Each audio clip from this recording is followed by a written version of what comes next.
Welcome to the Nemeth Report podcast. I'm Dr. Tammy Nemeth, energy historian, analyst, consultant, and I'll be your host. Today, I'm joined by the amazing Andrew Roman, a retired litigation lawyer with over 40 years' experience in environmental, electricity competition, and constitutional issues in Canada. We're going to be talking about the ever popular topic of climate litigation and Canadian energy policy. Hi, Andrew. Welcome to the program. Thank you for inviting me. You know, you've been such a staunch advocate for sensible climate and energy policies for some time. Um, and before we dive into this conversation, I'm wondering if you can just take a moment to introduce yourself to the audience. Well, thanks. You took some years off my life when you said 40. It's closer to 50 years, actually. But um, I started my career working within the Pierre Trudeau government in a minister's office. So I got to see what politics looks like from the inside. And then I went to work working for various consumer and environmental groups. And eventually I joined a large law firm and started doing all sorts of litigation for governments, First Nations, consumer groups, environmental groups, and large corporations, like a hired gun. Whoever comes into the office and says, "You're for us," that's who we work for. Okay, wow, that's a really fascinating career path that you've had from government to private and still involved in sort of government litigation. I'm wondering, you've written extensively recently about the various sort of climate court cases that have been going on in Canada, and there's a lot of them. It feels like, and the one that I think really stood out for me was this children's lawsuit in Ontario, and I'm just going to give a little bit of background for the listeners out there who may not be aware of this court case. And this it's called Mather versus Ontario, and a group of youth are asking the court, I think it is, to basically find the government of Ontario in violation of charter rights for present and future generations. Because when Doug Ford became premier in Ontario, when he won the election in 2018, his government canceled the province's cap and trade program. And then they enacted, I guess you could say it's less ambitious emissions reduction targets. And so Right. almost immediately, this youth challenge came saying that the charter was being violated. And if you can maybe correct me on that, and why do you feel that this case is a problem? Well, this case isn't only happening in Ontario. Other countries are seeing the same thing. The US, the Netherlands. What happens is that a bunch of ambitious lawyers find a sympathetic group of plaintiffs. In the Netherlands, it was little old grandmas, and here it's youth, and everyone feels sympathetic towards them. So what they try to do is argue that this group of plaintiffs or applicants is being disadvantaged because some nasty government or nasty corporation is being uh, greedy or unconstitutional in destroying these people's rights. And it goes to court, and then they lose or they win something, but it just keeps going and going and going. And that's the whole point of it. The point is not to settle it or resolve it, but to keep the media attention on what you're doing. That's a really great point, because I'm thinking there's this youth case in Saskatchewan that I think you talked about with Brian Zinchuk on his podcast, where this youth individuals are backed by their parents and various environmental groups to sue the government of Saskatchewan for keeping its coal power going. And then there's this new youth one that was just launched through the competition. No, against the Canada Pension Plan Investment Fund, that just came out this week, where it's a Right. group of youth suing the pension plan for not taking enough climate risk into account. Um, and so you're right, it's about keeping that profile out there. It's like even when they receive a ruling that they don't like, if they'll appeal it, like with respect to the Mather case. My understanding is that from reading your work is that the court ruled against them, then they appealed it, and it's continuing, it's going forward again under this appeal. um so if the point is to keep that publicity there, what what reforms do you think would be useful to sort of prevent this kind of thing from ongoing? And doesn't it sort of lead to judicial overreach, where you have sort of disgruntled citizens who don't like what policies are going to the courts to try to reverse those policy decisions? I mean, what can we do to sort of address this issue? Well, part of the problem is the way our Constitution and the American one, and most of them are written because the language is very vague. We talk about the right to life and liberty. The Americans talk about pursuit of happiness, and the Canadians have other language, but it's sort of like a Rorschach test. The language is so vague that you can read into it whatever you want. And so if your judiciary is sympathetic to whatever the sympathetic group is that's appearing before them, they will tend to find in their favor if they can find some language that they can stretch to give them a positive decision. And that's what the Ontario Court of Appeal did. They said, well, Ontario passed a target law. So that target law must be Charter of Rights compliant.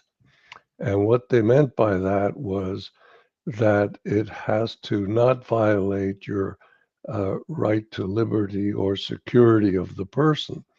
But what does liberty mean? Liberty to do what? To whom? In what way? To what degree? All of those things are open questions. Security of the person, does that mean intellectual security, emotional security, financial security? All of the above, or whatever you want. So uh, some of the US solutions have been to appoint people to the bench that share your point of view. And we've done that in Canada too. The current federal government, which appoints people to the Supreme Court of Canada, has appointed 6 of the 9 justices that we have on that court.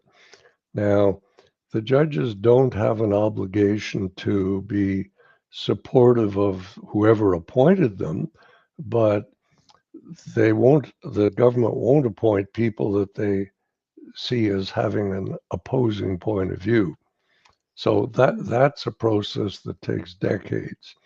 The better solution, which doesn't seem to be easy, is for the judges to stay in their lane and to recognize that every decision they make will have unknown and unintended consequences. If you think about this children's lawsuit, for example, right now in Canada, the unemployment rate is about 7%, but for youth, it's double that, 15%. Wow. So young people graduating from high school or university are sleeping in their parents' basements because they can't get their first job, and that may continue for many years. And so if the children's case is successful in Ontario, it will raise costs because it will raise the cost of energy.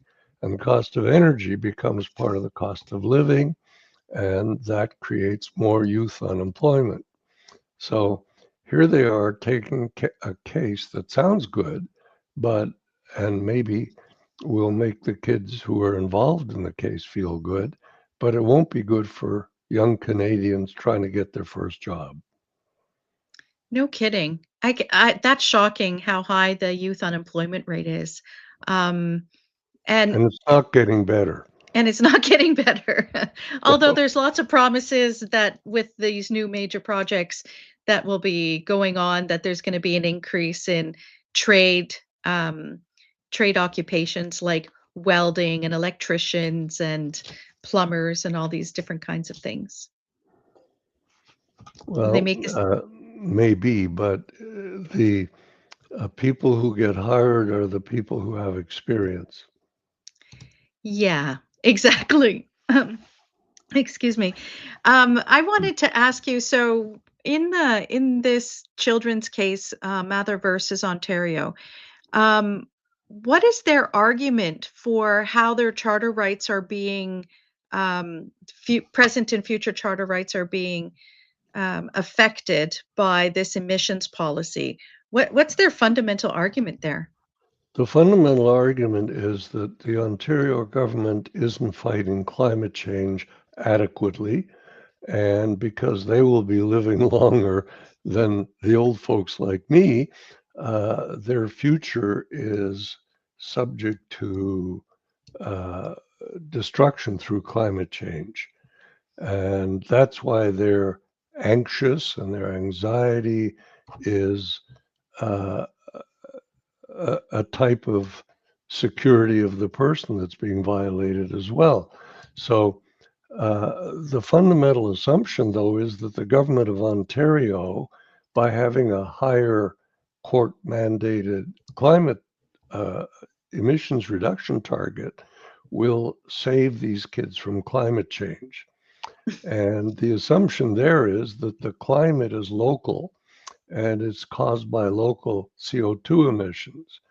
So the way my article has been written is that there's an assumption that there's a CO2 glass dome over the province of Ontario, which keeps in all the emissions within Ontario and keeps out all the emissions from all the rest of the world. And of course, there's no such thing. So the whole thing is based on a fictitious assumption that is very easy to identify and very easy to demonstrate as non-existent. I loved your analogy of the glass dome fallacy because that seems to be the thinking and the rationale for a lot of these legal challenges, whether it was the CO2 pricing challenge, where the Supreme Court of Canada was asked to rule on whether or not it was constitutional to have this carbon tax in Canada. And even though the question was, is this a constitutional issue? They went out of their way to make these pronouncements about the climate crisis being an existential threat and all this other kinds of stuff that was really outside um, what they were supposed to rule on, but they felt compelled or whatever to make this declaration.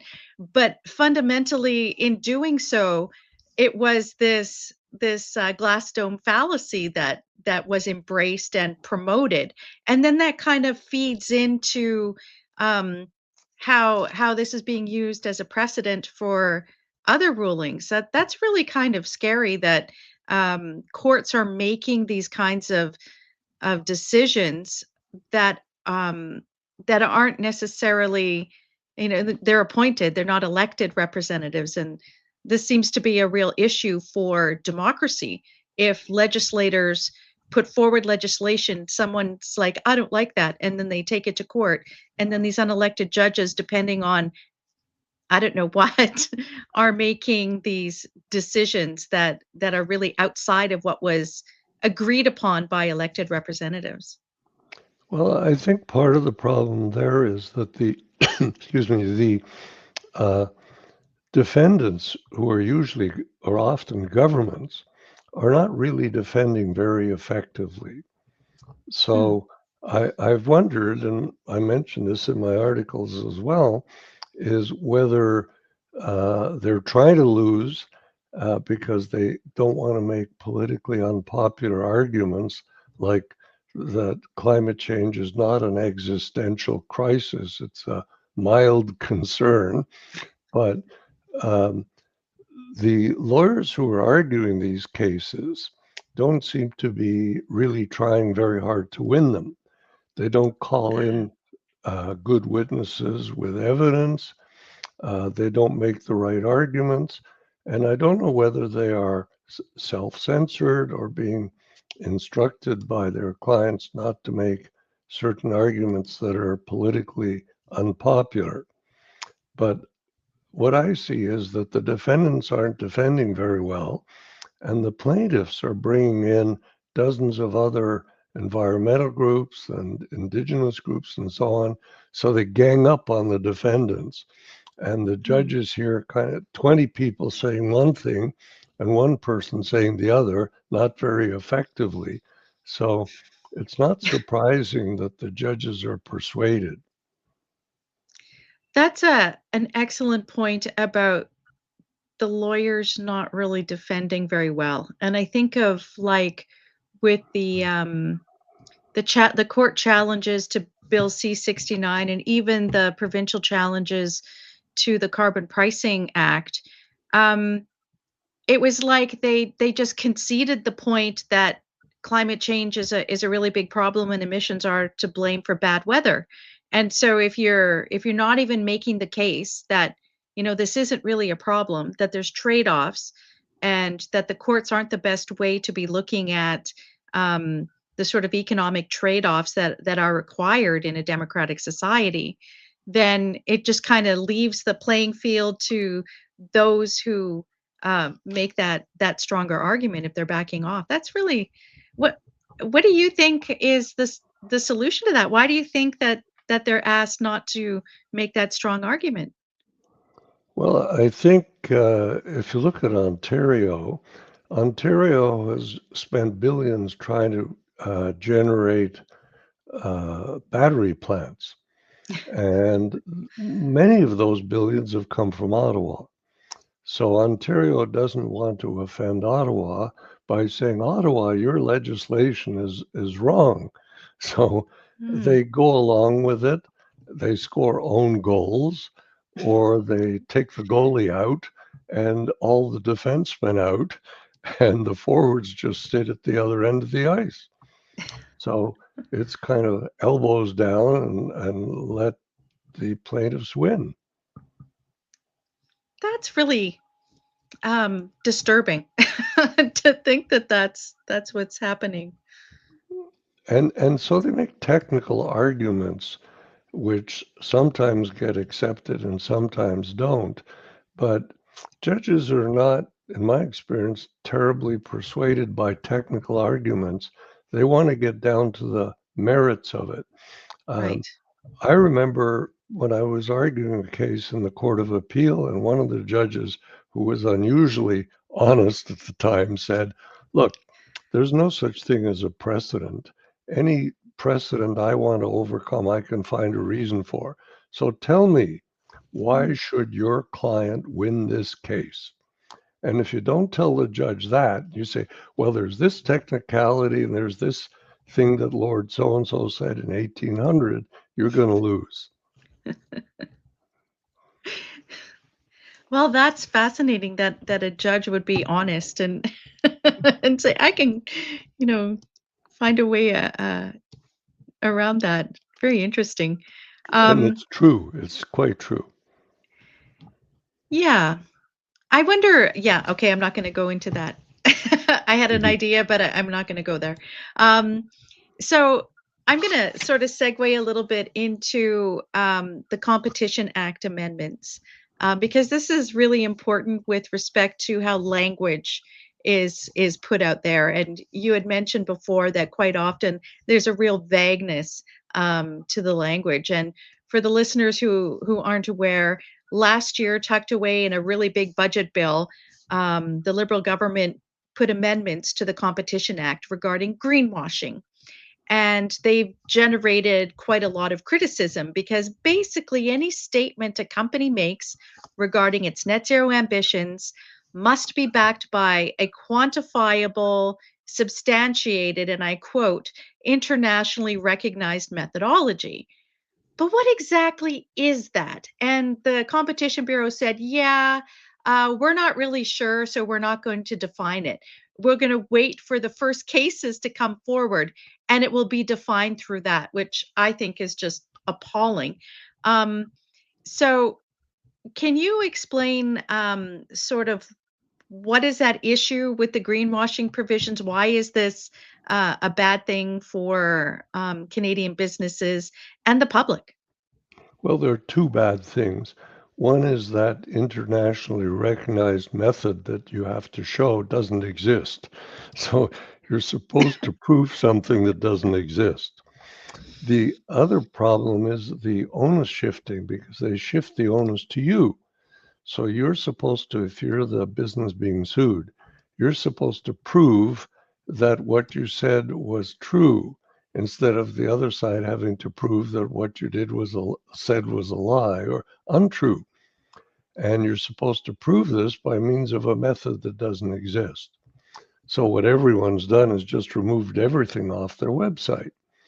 Right. And the big problem with that is that businesses like McDonald's, for example, have spent a lot of money to introduce new techniques and methods that reduce their carbon footprint and reduce the recycling waste they create, but they're not allowed to talk about it. So if you're a shareholder or you're on the board of directors of one of these companies, you say, well, why are you spending all this money on all this environmental improvement if you can't even talk about it? So it will reduce expenditures and everyone just clams up. And of course, the Competition Bureau can't fix it because they didn't pass the law, the government did. Right. I remember they had a call for comment on what what people thought was a problem and how they could address the different issues. And then when I read what the Competition Bureau's responses were to all those comments, it was basically, well, we're just going to have to wait and see, which is crazy. But They what did, sorry, they did say one other thing. It wasn't just wait and see. They said, if two countries approve it, we will accept that.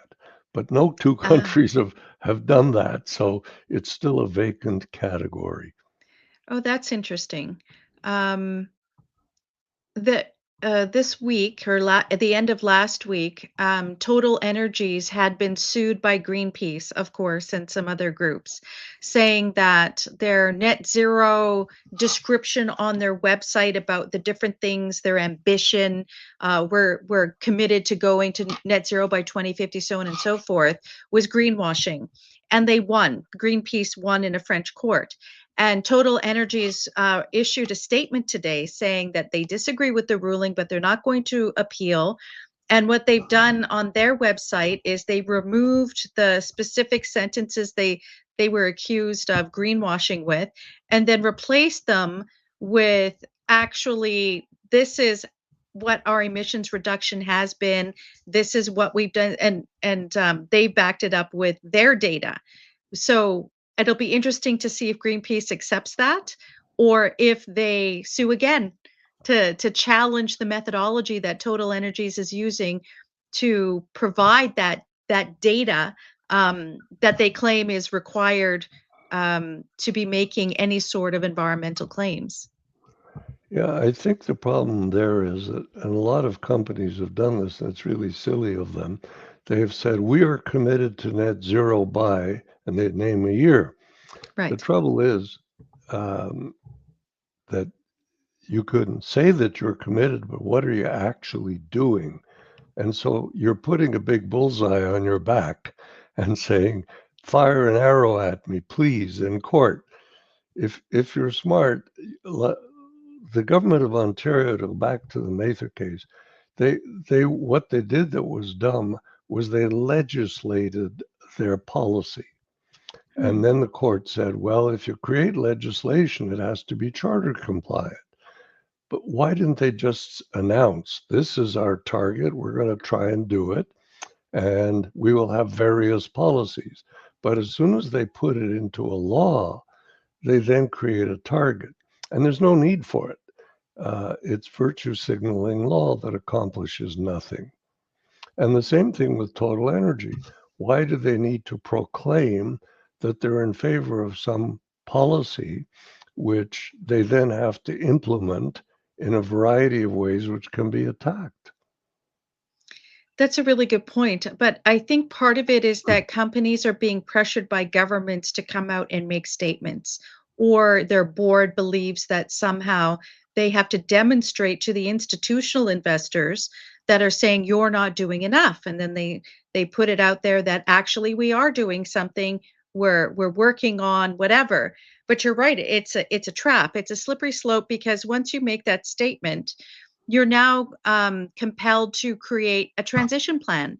And with that transition plan are the steps that you're going to take to reach those milestones. And what happens when you don't make those milestones? Then, you have the target where, and there will be groups watching very closely of whether or not you're actually meeting the things you said you're going to try to do. And what's interesting is that the courts are basically saying you can't say, "I'm going to try." You must do. So, and you must achieve. It's almost like they're saying you must achieve those targets, even though they're targets. And there could be things that are outside your control that are preventing you from reaching those targets. But it's um it's a tricky situation, and I'm not sure. What do you think the solution is? What should companies do in these cases? Well, there's two problems. One is don't make promises you can't keep and present them as if they are promises. The other thing is the uh, investment banks and bankers who are trying to enforce net zero in their lending practices, including pension funds like the Canada Pension Plan and others, because what they want is to have the businesses indicate both upstream and downstream emissions. And there's no way to know what those upstream and downstream emissions are because you don't know what they're doing. So if you think about pipelines uh, to carry LNG to Asia across Canada, what we don't know is when China buys a tanker load of LNG, what are they going to do with it? Are they going to use it to replace coal, or are they going to reduce it in addition to coal? And there's no way to know that, and there's no way to do anything but guess. And if you guess, you're going to get sued. So Yeah. it's kind of a vicious circle. Yes, because there's companies that wanna make claims, and I think there's governments and parties that wanna make claims that if Canadian LNG goes to Asia, it will displace the coal that's being used for power. But China is not stopping any of its power production, whether it be coal or natural gas or whatever. It's doing everything, and it shows no signs that it will be stopping or displacing one kind over another. And so you're right, it really opens up a can of worms because, and this is where the activists have been going on writing articles and different studies saying that you can't prove it. And unless you can prove it, you shouldn't say it. But, there's lots of different things. I think, I feel like there's a double standard because there's many things that environmental groups say all the time that you can't prove. And there doesn't seem to be any accountability for those broad statements. Yeah, there's been a complaint to the Competition Bureau about the Suzuki Foundation having made certain arguments about drilling that are using photos that are not actual. Uh, so a number of environmental groups do the same thing. They overstate their accomplishments right next to the donate button on the website. Uh, excuse me. So it's a game that's being played, and I just call it all theater anyway. It's climate theater with different actors playing different roles in that theater, including the government. And one of the solutions is for governments to stop legislating, and the other is to recognize that net zero by 2050 isn't going to happen and to stop pretending that it is. At the same time, banking institutions and pension funds need to remember their fiduciary duties to people whose money they're taking to invest. And if they start to use non-investment criteria, such as decarbonization rates, they are mixing up their statutory and common law duties with politics. And that makes it dangerous for them to be sued not by environmental groups, but by people who are potential beneficiaries. I think this is why the Securities Exchange Commission in the United States has dropped its climate disclosure rule. I believe it was being challenged in court and they just wanted to let it die, but the court has said, no, you must actually remove it. And I think they're in the process of doing so. Um, and they made that argument, the new SEC board and the new commissioner, that this is actually flies in the face or contradicts fiduciary duty, and that this is a non it's this other element going into the metrics or the decision making for where investment ought to go, which can affect the bottom line and operation of these investment groups or companies and whatnot. So I don't know though that Canada will do the same thing because with the Net Zero Accountability Act and the other legislation, I don't see how they're going to stop. And now we're going to have this climate competitiveness framework that will be introduced with the budget, which I'm not really sure what will that entail. It will entail more invention of the impossible because the idea is, I mean, in theory, it sounds good. We want you to tell us what your emissions are, not just your own, but upstream and downstream.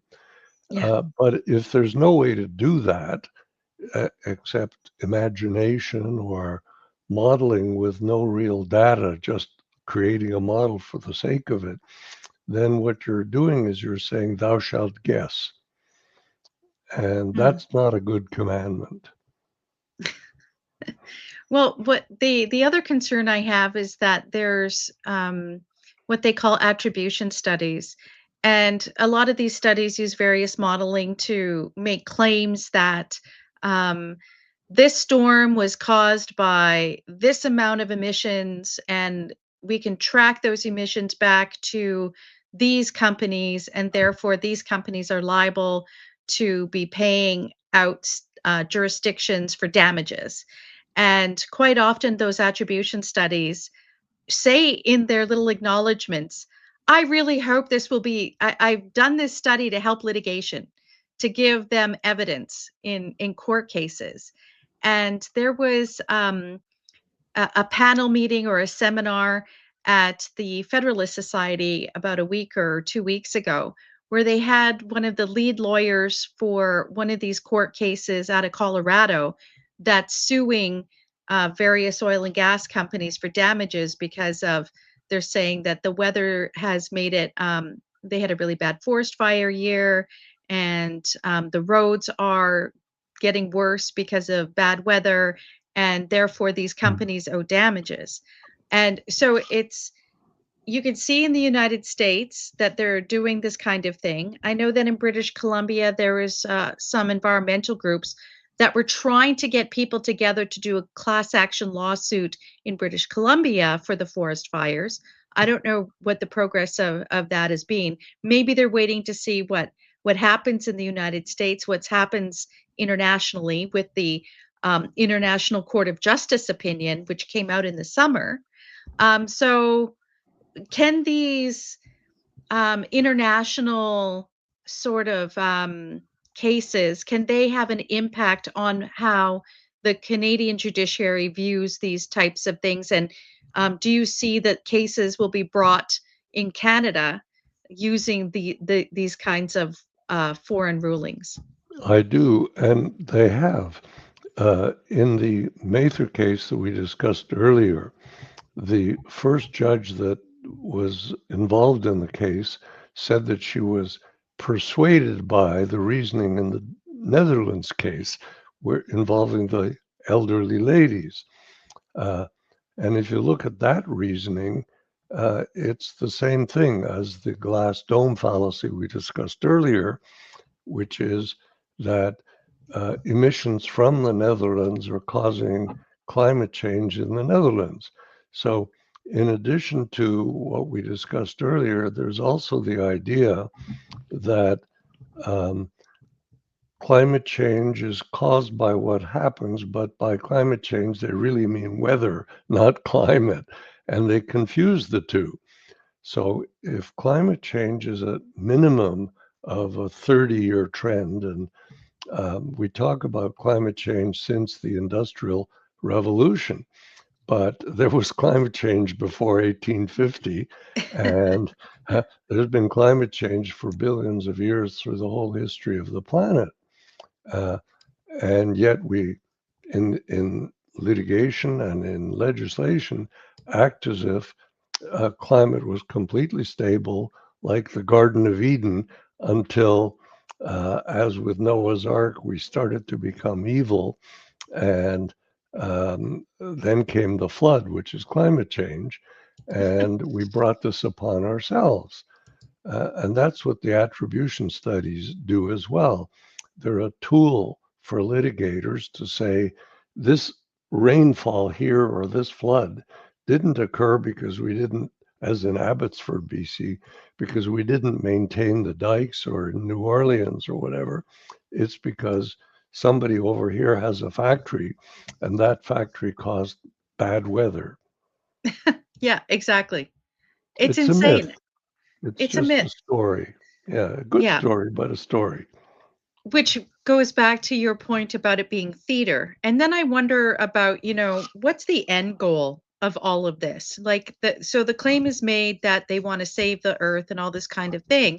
But at the Federalist Society meeting, they they kind of said the quiet part out loud, where it was implied that the underlying goal and I shouldn't say implied, this is what was stated, that the goal is to financially cripple the major oil and gas companies, potentially bankrupting them, and then have a restructuring, because the lawyer said, well, it's not like we're going to stop using oil and gas right away. And so in this restructuring, there will be state entities, maybe, or some other buyers will take over the operations of these of the oil and gas companies that have gone bankrupt through litigation, and in so doing, they will move forward with a de facto national carbon tax, because that price of damage will be priced into the production.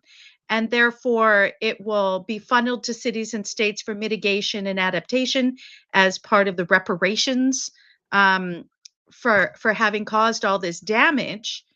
And they can get a carbon tax out of it. And by increasing the price, it will decrease consumption. And over time, maybe the oil and gas production can be phased out. So I found that just shocking that he said that all this sort of theater that goes on. There seems to some people have this goal in mind, and they're using this theater in order to achieve that further goal.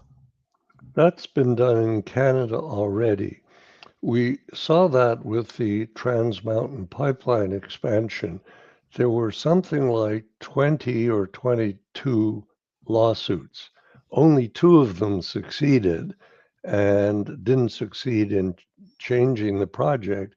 But after 10 years of environmental reviews and litigation, the owners of the pipeline walked away from it. And the Canadian government purchased it and completed it at 3 or 4 times the original cost, Right. into the 24 billion or something like that, to build a pipeline that should have cost 4 or 5. But what the Lawfare did, even though it lost, was the investors just said, we're not even going to wait for the court decision because this has been a decade, we've got nowhere.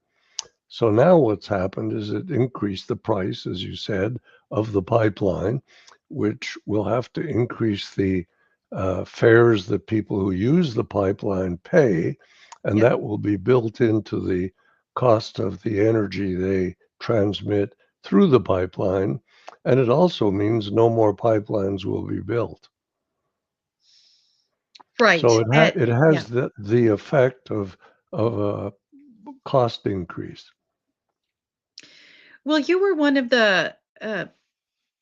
involved in the challenge to Bill C-69, which I believe it was you who coined the term the No Pipelines Act, because it created all of these regulatory hurdles um, that just make it impossible for there to be certainty to get projects done.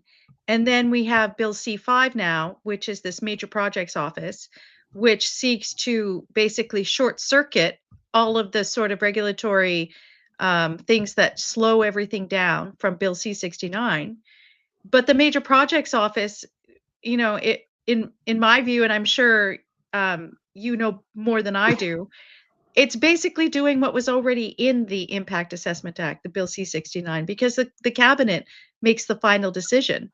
So, I don't know if that I don't think it'll improve anything in Canada except that pet projects get streamlined and everything else has to run the gauntlet. Well, if the decision maker of what project goes ahead is the cabinet, then it's purely a political decision, and it's not made by people who apply to build the thing. It's made by the government who says, okay, company X or government X, we're going to let you build this. So Bill C5 is a redundant law that is designed to streamline getting around Bill C-69, but it's redundant because the cabinet decides everything anyway. So really, it's there for optics. Hmm. I think it's a little frightening that cabinet has that kind of power and that the decisions become political instead of how the energy decisions were quite politicized in the 1950s, and the National Energy Board was created in order to try and remove that politicization. And now we're back to it being in the political sphere to be making these important economic decisions, which will be done not necessarily with the best economic thinking in mind. What's best for Canada, weighing the cost benefit analysis and doing the trade offs and whatnot. I feel like they're not doing that. Well, timing is being used as a way of making those trade offs. I recall that there was an article in the Energy Review Quarterly that you had up on the screen earlier, not that particular one, but one that I did see that said that the environmental assessment process or the impact assessment process in Canada is 3 or 4 times as long as in the US. Yeah. Now, the US has a lot more states than we have provinces, so there's a lot of jurisdictions whose interests have to be considered, a lot more there than here. How come they can do a pipeline case in 2 or 3 years and it takes us a decade? It's because we're not really studying things. We're not really assessing the project. We're assessing the planet. We try and look at Hmm. the impact of this project on the planet, and not just on the planet, but on all sorts of socioeconomic groups. For example, Bill C-69 requires an assessment on the impact of a pipeline on gender Yeah. equity and a number of other things. So there are 22 different items that must be considered in one of these project assessments, whether or not they're relevant. And on each of those, you have to have evidence. And in the Trans Mountain case, they had 1,760 participants, Yeah. each of which made submissions. And that's why it takes so long. Well, I remember with the National Energy Board up until I Mm. would say probably the late 90s, early 2000s, you had to have direct standing in order to do a presentation or present something to the board on whether you approved or disapproved of a project. It had to be directly affecting you. And suddenly the gates were opened, and people from all over the world were coming to make testimony and make a statement or whatever to the National Energy Board, putting in these submissions. And it's like, why? Why should the rest of the world have a say on how we develop things in Canada? It's not like Canadians can go over to China and protest their coal-fired power plants or whatnot. It's, why are we opening our system up like that? That doesn't make any sense. Unless your goal is to slow things down and prevent development. That is the goal. I don't think there's any question about it. If you want to have 10-year hearings, and then the report that comes out is 10 to 15,000 pages in many volumes. Yeah. But all of that is just the slow way to the cabinet because the NEB has had its decision-making authority taken away. Yeah. So uh, there used to be, and there still is, a principle in law that whoever hears shall decide. Well, we break that principle because the NEB or its successor hearing agency hears everything and decides nothing. And the cabinet hears nothing and decides everything. And that's not the right Yeah. way to make decisions. I love that. That that is an excellent way to describe the situation. It's so sad to see what's become of the National Energy Board now that it's the Canadian Energy Regulator. I feel like, like you say, they're hearing everything and can't make any decisions and have to push it on to the political people who don't hear anything. Did they see a summary or whatever, or they bring their own biases and whatnot into the decision? Yeah, I'm trying to Well, imagine what would happen when the major projects office puts forward, let's have a pipeline, and Stephen Guilbeault's there in the cabinet, and what would that conversation be like? well, I think before the major projects office puts forth anything, they'll talk to the prime minister's office. And Mm. someone there who has never been elected to any position will say, here's the project you can put on your list. And then they'll say, oh, here's our list. Right. Well, I mean, the current list is a joke. I mean, I'm perplexed because a lot of these, one was actually 50% completed. The other ones were all ready to go. They were just waiting on some last minute things like the Montreal Port Authority. That one, they wanted to put shovels in the ground in September, and they were just waiting for, um, I guess the cabinet to make a decision. Then it got put over to the major projects office. So it's like, is that gonna take another 2 years to run that gauntlet for something that was ready to go?